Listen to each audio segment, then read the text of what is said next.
Electric Fire Book 2, Hidden Chains, Chapter 3.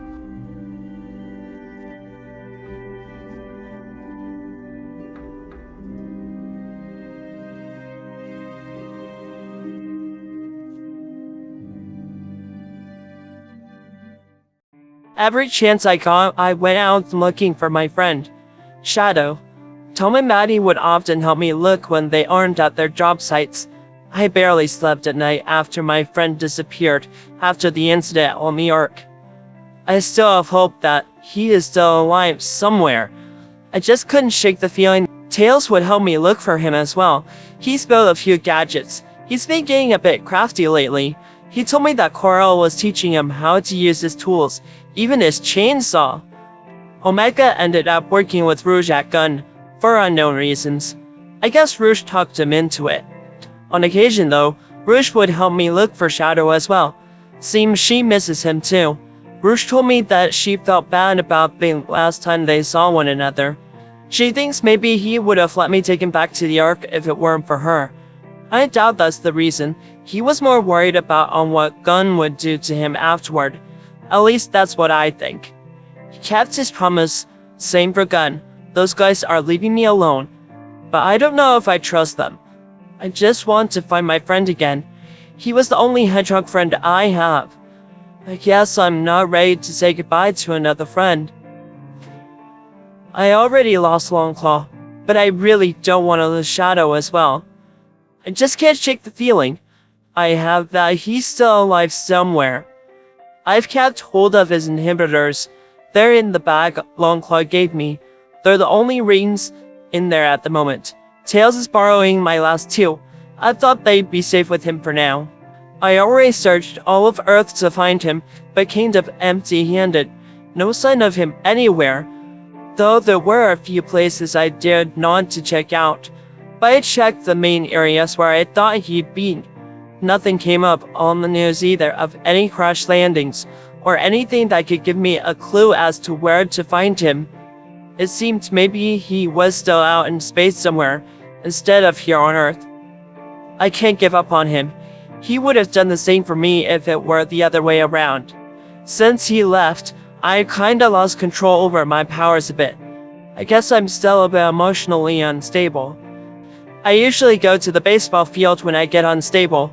No, I haven't caused any power outages.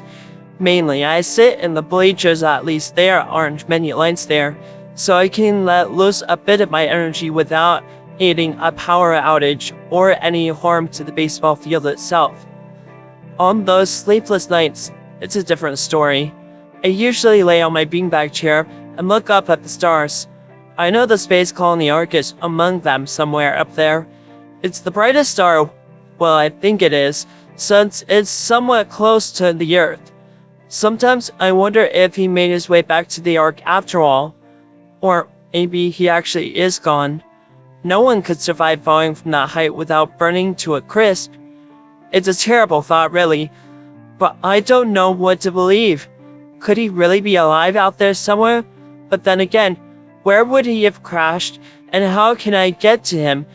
And will he remember me when I do find him if he's out there? I miss my friends so much. Though me and Tails have become closer as friends. But I still hadn't forgotten Shadow, of course. I mean, he was my first hedgehog friend. I was in the therapy room. I remembered from before I met the Donor Lord and Maddie. Are you saying that you've become best friends with this fox friend of yours? I switched seats from the couch-like chair to the office one, and I wore glasses. The window was open. The window was open like usual, since the actual therapist was out on his lunch break, which is about the same time I go in for my self-counseling. I switched spots again, this time no get-up or looking at a clipboard. I also bit a pencil a bit while I was pretending to be the therapist. Well, he's kind of my best friend, also a brother to me. Sure, we're not on good terms at first, but we're friends now. It's Shadow I'm more worried about. Out there somewhere, alone, or even possibly dead. I got up again to switch seats. I put the glasses on, and then the door opened. It seemed I had been in the room too long and the guy came back. I left the glasses on the desk and darted out the window. I can't say I'm lonely anymore. I have a wonderful family and great friends. But I can't help but miss Shadow the Edgelord. I promise, if you're still out there somewhere, Shadow, I will find you. Must have locked out. I remembered holding a ring before falling back onto the couch. I could kinda hear shouting from the man known as Stone. He shook me a bit. I thought my energy was drained, but I was still alive. In my dream, I was out in space with someone. A girl with a blue dress, and it was two tones of blue. The upper part was a dark blue and the bottom dress was a sky blue. She had a blue headband in her hair. She had blonde hair and blue eyes. Maria? I spoke up. I had recognized her pretty quickly. How? How are you here? She asked, looking at me in confusion. I wasn't sure how to respond. I was just glad to see her, though I wasn't exactly sure on what had happened to her. All my memories of the past were gone. I only remembered taking her hand and us both running from something. Other than that, nothing. Empty space surrounded us. Well, aside from the stars being around us, they were everywhere. You can't stay for long, though. I sense you have questions, my friend. She spoke as she approached me. I could see her a lot more clearly now. She looked normal. Shadow, I saw everything, you know. I was worried about you after you fell out into space. You had another friend by your side there. You risked your own life in order to protect others' futures for generations. You wouldn't let your friend take you back. You chose to fall thinking you had no future. Does any of this sound familiar to you? I listened to her speak as she took my hand and looked at me. Her eyes had shown sorrow. Yes, I replied to her question. Then she replied, You've been broken for quite a long time. I've seen everything in life, but sadly, I don't have enough time to explain everything. I am limited, but the life we wanted was never to become a reality. I can't say that if I was put in the same position as you, I wouldn't be as lost and hurt. You made the right choice, though. You chose correctly to not follow the path my grandfather wanted for you, Shadow. You aren't a failure.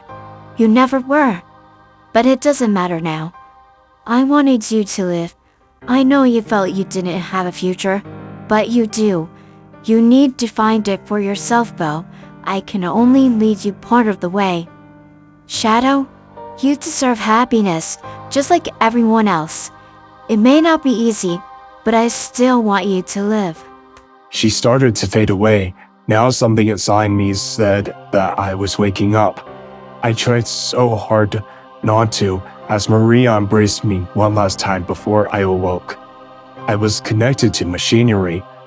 This time also I laid on the table. Stone was beside me when I awoke. Hey, are you okay? You blacked out, and I wasn't able to wake you, and well, I got worried. You seem to have lost a lot of energy before Robotnik left. He built a machine to trap the other hedgehog to harness his energy. That's pretty much what you're attached to right now, but it's giving you energy instead of taking it away.